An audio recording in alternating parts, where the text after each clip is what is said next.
మనుషులతో కలిసే ప్రతి జన్మ ధన్యమే.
మనసు మమతలతో మెరిసే మనుషులతో కలిసే ప్రతి జన్మ ధన్యమే.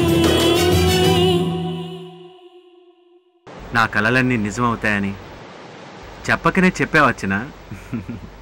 లేదు, కలలుగానే మిగిలిపోతాయని చెప్పడానికి వచ్చాను.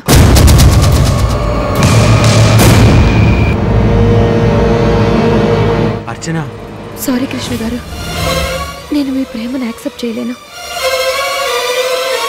ఏ నేనంటే ఇష్టం లేదా? ఇక్కడ నా ఇష్టం కాదు ముఖ్యం. నా మీద ఎన్నో ఆశలు పెట్టుకున్నా నా తల్లిదండ్రుల అభిప్రాయం నాకు ముఖ్యం. కానీ జీవితంలో నువ్వే నాకు ముఖ్యం అనుకున్నాను అర్చన. భవిష్యత్తులో నా తల్లిదండ్రుల్ని ఏ రకంగానూ కష్టపెట్టకూడదని నేను అనుకుంటున్నాను. నువ్వు లేని భవిష్యత్ అంతా నాకు కష్టమని నేను అనుకుంటున్నాను. ప్లీజ్ కృష్ణ గారు, మీరు నన్ను అర్థం చేసుకోండి. నువ్వు నా మనసుని ఎందుకు అర్థం చేసుకోలేకపోతున్నావు? నా తల్లిదండ్రుల అభిప్రాయానికి వ్యతిరేకంగా నడుచుకోవడం తప్పని నేను అనుకున్నాను. నీ ఇష్టానికి వ్యతిరేకంగా నడుచుకోవడం కూడా చాలా కష్టమని తెలుసుకో అర్చన. నాకంటూ ఓ ఇష్టం ఉందని నేను మర్చిపోతే? మర్చిపోయేది ఇష్టం ఎలా అవుతుంది?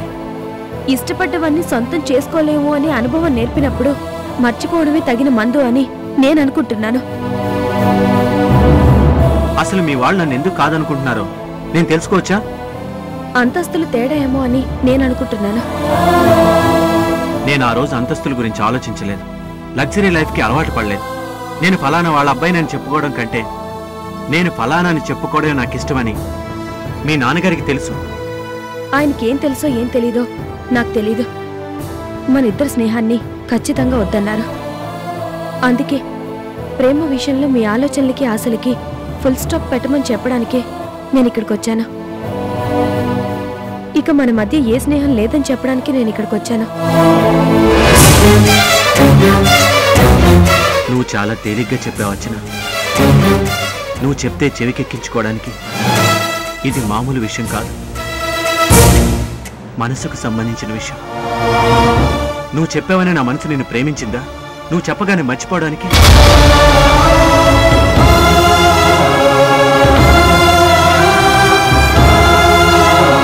మనస్సాక్షిగా చెప్పు, నేనంటే నీకిష్టమా కాదా?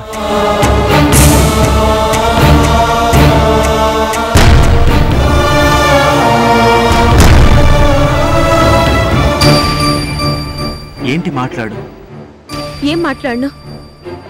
ఏం మాట్లాడాలి? మీరంటే నాకు అంత ఇష్టమైతే, మీరు ప్రేమించినంతగా నేను మిమ్మల్ని ప్రేమిస్తే, మా వాళ్ళొద్దన్నా నేను పారిపోయి వచ్చేసేదాన్ని. కానీ మా వాళ్ళ మాటకి నేను వాల్యూ ఇస్తున్నాను అంటే వాళ్ళ మాటని కాదనేంతగా నేను మిమ్మల్ని ప్రేమించలేదు. పోనీ కాదని చెప్పడానికి మా వాళ్ళు చెప్పిన వెంటనే ఏ బాధ లేకుండా చాలా తేలిగ్గా మీకు ఆ విషయం చెప్పాలి. కానీ నేను చెప్పలేకపోయాను. ఇప్పుడు చెప్తున్నప్పుడు కూడా ఆ బాధ ఆపుకోలేకపోతున్నాను. తప్పక చేస్తున్న పనిలా ఫీల్ అయి చెప్తున్నాను. అంటే మీ మీద ఇష్టం లేదని, ప్రేమ లేదని కూడా ఖచ్చితంగా చెప్పలేను. అవునో కాదో చెప్పలేని విచిత్ర పరిస్థితుల్లో ఉన్నాను కృష్ణ. నీ పరిస్థితిని నేను అర్థం చేసుకోగలను. కన్నవాళ్ల ప్రేమ ఒక పక్క, నిన్ను ఇష్టపడ్డవాడి ప్రేమ మరో పక్క నిన్ను ఉక్కిరి బిక్కిరి చేస్తున్నాయి. ఎటూ తేల్చుకోలేని పరిస్థితుల్లో మానసికంగా నువ్వు అలసిపోతున్నావు. ప్రశాంతంగా ఆలోచించు. 1కి 10 సార్లు ఆలోచించు. ఆలోచించి ఓ నిర్ణయానికి రా. అప్పుడు మాట్లాడుకుందాం. నేను నిన్ను ప్రేమించడమే నిజమైతే నీ నిర్ణయం కోసం ఎన్ని రోజులైనా వెయిట్ చేయడం న్యాయం. వెయిట్ చేస్తాను. నా ప్రేమ గెలుస్తుందన్న నమ్మకంతో వెయిట్ చేస్తాను. పద వెళ్దాం.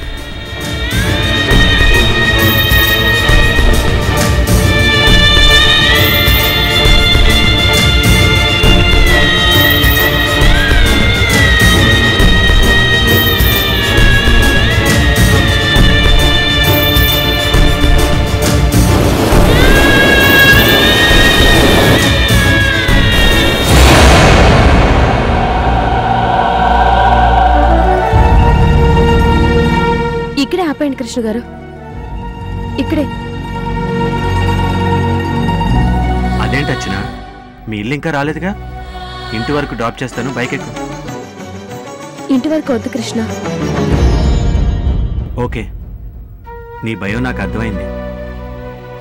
నా మాట కాదనలేక బైక్ ఎక్కావు గాని మీ వాళ్ళు చూస్తే ఏమంటారనే భయం నీ ముఖంలో స్పష్టంగా కనిపిస్తుంది. మన ప్రేమ విషయంలో పెద్దలు ఎలా రియాక్ట్ అవుతారనే పెద్ద టెన్షనే మనకు చాలా చిన్న. ఇలాంటి చిన్న చిన్న విషయాలకు కూడా నిన్ను టెన్షన్ పెట్టదలుచుకోలేదు. మళ్ళీ మనం కలుసుకునే టైంకి నీ పేరెంట్స్ మన ప్రేమను అంగీకరించారనే శుభవార్తతో నువ్వు వస్తావనే ఆశతో వెళ్తున్నాను. మన ఈ నమ్మకాన్ని ఆ దేవుడు వమ్ము చేయడనే అనుకుంటున్నాను.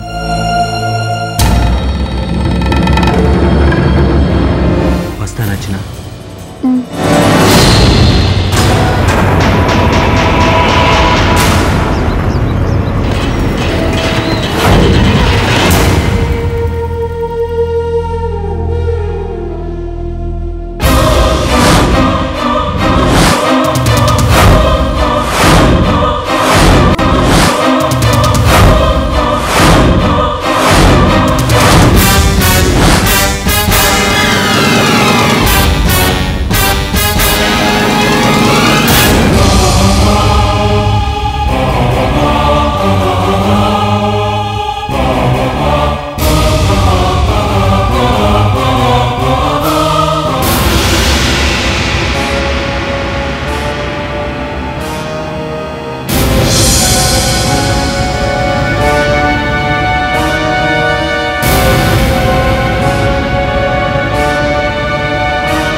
అమ్మా,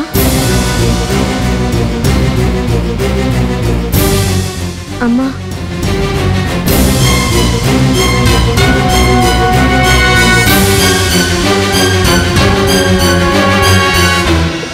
ఏంటమ్మా ఏం మాట్లాడో? ఏం మాట్లాడమంటావు? నిన్నెలా అర్థం చేసుకోమంటావు? నువ్వు నాకేం చెప్పి వెళ్ళావో గుర్తుందా? అతనితో ఏం చెప్తానన్నావో గుర్తుందా? ఏంటి అలా చూస్తున్నావు? ఎందుకు వెళ్ళావో కూడా మర్చిపోయావా? లేదమ్మా, మర్చిపోలేదు. ప్రేమ విషయంలో మరే ఆశలు పెట్టుకోవద్దని అతనితో చెప్పడానికే వెళ్ళాను. మరి అంత ఖచ్చితంగా అతను ప్రేమను తెగతెంపులు చేసుకోవడానికి వెళ్ళిన దానివి తిరిగి అతనితోనే బైక్ మీద వచ్చావు అంటే నీ ప్రవర్తన ఎలా అర్థం చేసుకోవాలి? అతనితో తెగతెంపులు చేసుకున్నావు అని అర్థం చేసుకోవాలా? మీ నాన్న మాటని ఆయన అభిప్రాయాన్ని పక్కన పెట్టి నీకు నచ్చిన రీతిలో తెగించావు అని అర్థం చేసుకోవాలా?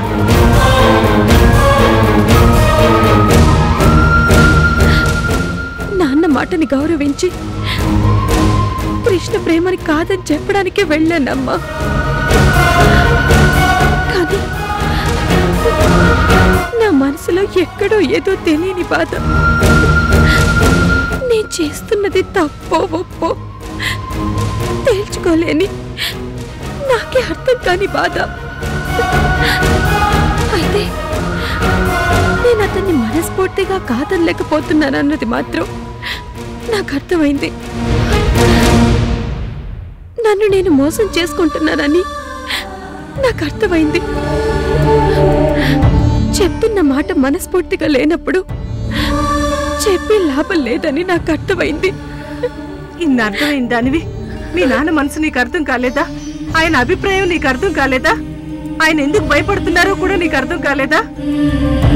అర్థమైందమ్మా,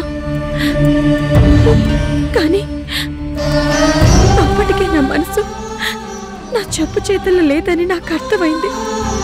కొన్ని పరిస్థితుల్లో మనసు చెప్పినట్టు వినకూడదు అర్చన. అది జీవితంలో ఎన్నో ఘర్షణలకు దారితీస్తుంది.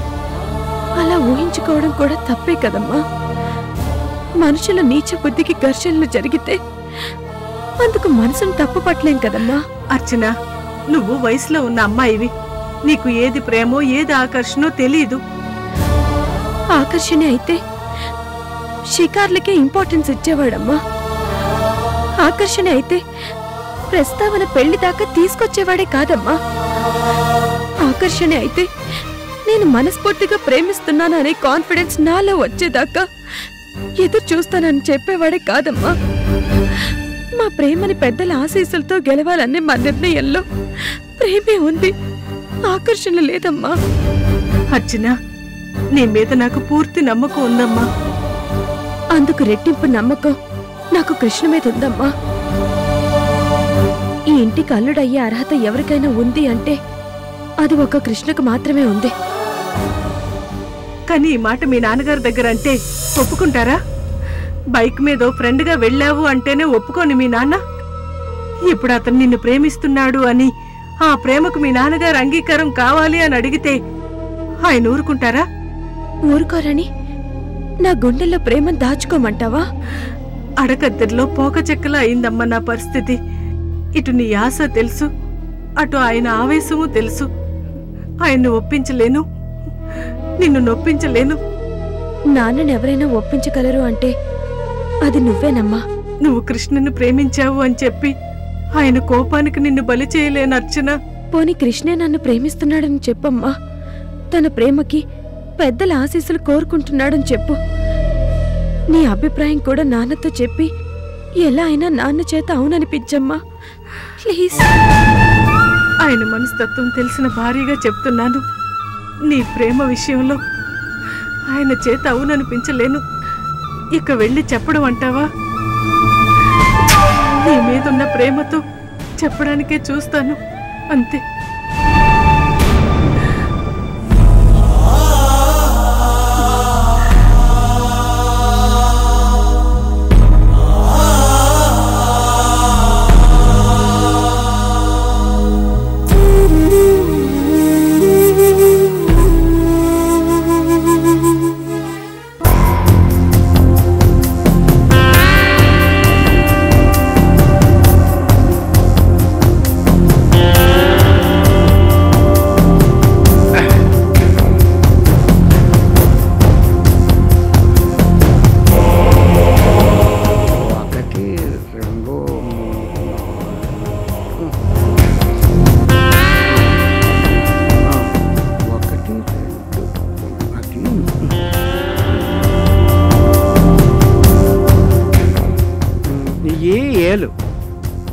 ఈ నచ్చలు, ఈ కోట్లు.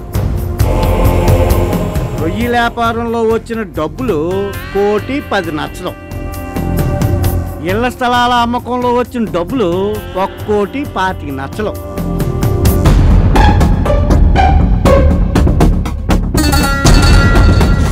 ఏంటి నాన్న ఆడుకుంటున్నావా? లేదురా, నెక్కలు వేసుకుంటున్నాను. ఏంటి లెక్కలా? ఏం లెక్కలు? ఆస్తిపాస్తుల లెక్కలు రా బాబు. ఆస్తిపాస్తుల లెక్కలా? దానికంత కష్టపడటం ఎందుకు? మన ఆడిటర్ అడిగితే చెప్తాడు కదా. ఏటి ఎవడ ఆస్తిపాస్తుల లెక్కలు అడిగినా చెప్తాడా? మన ఆస్తిపాస్తులు కదా. అవి మనకెందుకురా? మన జేబులో సిల్లరా మనం ఎప్పుడైనా నెక్కెట్టుకోవచ్చు. అవతలోడికి జేబులు ఉన్నాయా, జేబులో సిల్లర్ ఉందా, ఉంటే ఎంత ఉంది, అది చూడటమే ప్రధానం. అయితే ఇంతకీ ఈ లెక్కలు ఎవరి ప్రాపర్టీకి సంబంధించినవి? అరసబాబు ఆస్తిపాస్తుల లెక్కలు రా. ఆడాస్తిపాస్తుల్ని నువ్వెందుకు శ్రమపడి లెక్కలేయడం? ఒరే, మోతెట్టిన ముంతలో తిండికి ఆశపడినప్పుడు ఆ ముంతలో ఏటుందో తెలుసుకుని ఆశపడాలి. అలాగే పరాయి కూడా ఆస్తికి ఆశపడినప్పుడు కూడా ఎంత ఉందో తెలుసుకొని ఆశపడాలి. లేకపోతే మిగిలేదు ఖాళీ ముంత, అప్పులు మింగిన ఆస్తిను. పాపం నిన్ను చూస్తుంటే నాకు జాలేస్తుంది నాన్న. అంత జాలిపడే కాని పని నానేటి చేసినాను రా. కలిసొచ్చే ఆస్తికి లెక్కలు కట్టేసరికి నీకు రోజులు వెళ్ళిపోతున్నాయి. ఆ ఆస్తి మనకు కలిసొచ్చే దారి మాత్రం మైలు దూరంలో కూడా కనబట్టం లేదు. శాపిల్లు వచ్చి తిమింగళాన్ని ఎక్కిరించడం అంటే ఇదే. ఎత్తం నాటిన పండు తెంపేసుకోవాలనుకోడు తొందరపడతాను కాదా. ఒరే అబ్బాయి రంజిత్, నాకు తెలియక అడుగుతాను, ఆ సౌందర్యం చేసుకోవడానికి నువ్వు వేసిన పథకాలు ఏంటున్నాయి చెప్పు. చెప్పు. అంటే సౌందర్య దాదాపుగా నా వల్ల పడ్డట్టే కానీ కొంచెం ఇప్పుడు నిన్ను చూస్తే నాకు జాలేస్తుంది. యాదవ కవరింగ్లు చేసుకోలేక ఎన్ని గింగిరాలు పడుతున్నావా? కవరింగ్లేంటి? నోర్మయ్యా, అరసబాబు పిల్లం చెప్తే తెలిసింది. నన్ను చూస్తే అరసబాబుకి అయ్యటం అట, నిన్ను చూస్తే సౌందర్యకి అసహ్యం అట. ఇలాంటి అభిమానం సంపాదించుకున్న మనం ఆ ఇంట్లో బాగా వెయ్యాలంటే వాళ్ళ మనసుల్లో దూరిపోవాలంతే. ఏంటి అలా అర్థం కానట్టు చూస్తావు? ఓ అదా, గుండెల్లో కత్తి దించేయడం అంటే ఈజీ కానీ వాళ్ళ మనసుల్లో దూరిపోవడం ఎలా అనే కదా బిక్కమొక్కం వేసుకొని దిక్కులు చూస్తున్నావు. అది కాదు నా, నువ్వేటి చెప్పక నేను చెప్పేది నువ్వు. ఇప్పుడు సాంబర్ ఎలక్షన్ల మీటింగ్లో ఆ హర్షబాబుకి ఫుల్ సపోర్టింగ్గా మాట్లాడినాను. అవసరం వస్తే మళ్ళీ సపోర్టింగ్ చేస్తాను అన్నాను కూడా. ఎందుకంటే ఇలా చేస్తే హర్షబాబు మనసులో నాను చోటు సంపాదించవచ్చు అని ఓ ఆవిడ వేశాను కాబట్టి. అదిగో అలాగే నువ్వు కూడా ఆ సౌందర్య మనసులో చోటు సంపాదించాలరా. ఏంటి అర్థమైందా? అర్థమైంది నాన్న. ఇదేగా నువ్వు కోరుకునేది. ఇక చూడు, ఆ సౌందర్య గుండెలో చోటు సంపాదించడానికి నేను ఎలాంటి ఐడియాలు వేస్తాను. ఎలాంటి స్కీము లేని సౌందర్యకి నా మీద ప్రేమ కలిగేటట్లు చేసుకుంటాను. చాలా సంతోషంగా ఉందిరా. కాకపోతే అలవాటు లేని ఎవ్వరాలు ఇవి చాలా జాగ్రత్తగా చెయ్యాలి. తక్కువ చేస్తే మనుషులకు తెలియపోవచ్చు, ఎక్కువ చేస్తే మరీ ఎగట్రాలు చేసినట్టు కనపడుతుంది. అంచేత కత్తి మీద సాములా చాలా జాగ్రత్తగా చెయ్యాలి. అలాగే నాన్న, నువ్వు అటు నుంచి హర్ష వైపు నుంచి నరుక్కురా, నేను ఇటు నుంచి సౌందర్య వైపు నుంచి నరుక్కొస్తా. ఈ దెబ్బతో మనం హర్ష ఇంట్లో బాగా వేసినట్టే. ఒరే అబ్బాయి రంజిత్, చెబితే నీకు అబద్ధం నాకు నిజం.